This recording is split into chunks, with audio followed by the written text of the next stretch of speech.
Гледате Еден на еден, овозможено од Good Nature, вкусот на природата.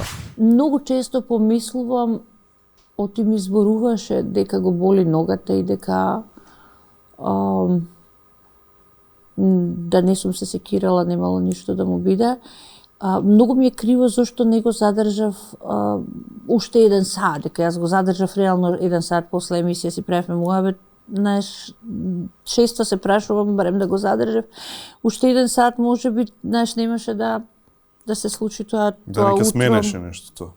На тоа се некои проекции кои што немаат врска со здрав разум, но Добро, нормално е човек да си ги поставува. да, ама многу недостасува затоа што тоа е еден од ретките луѓе кои што прво ми е многу драго што го познавав. Многу ми е драго што беше дел од мојот живот и можеби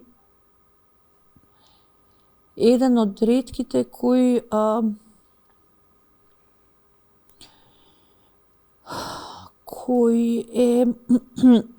кој бил единствен по својата добрина, по својата искреност, по својата добродушност, по својата гениалност и по својата скромност. Тоа не беше лажна скромност, бе. Тоа беше скромност која што тој живееше. И тој сакаше, знаеше да се радува, знаеше да се радува на туѓиот успех, што беше многу важно. Можеш да го спомнати. Да. Му беше криво што поголем дел, па можеби скоро и сите од неговите колеги не му одеа на концерти. Тоа ја знам затоа што бев секој концерт, нели? Што го водев, што снимав, што се дружевме.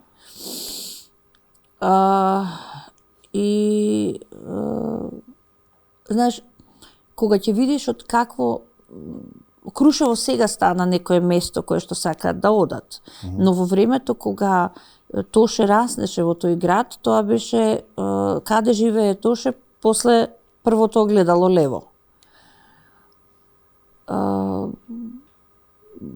Многу за своите години многу направи, многу создаде и јас не сум сретнала човек во животот кој што повеќе го сакаше животот од Тоше.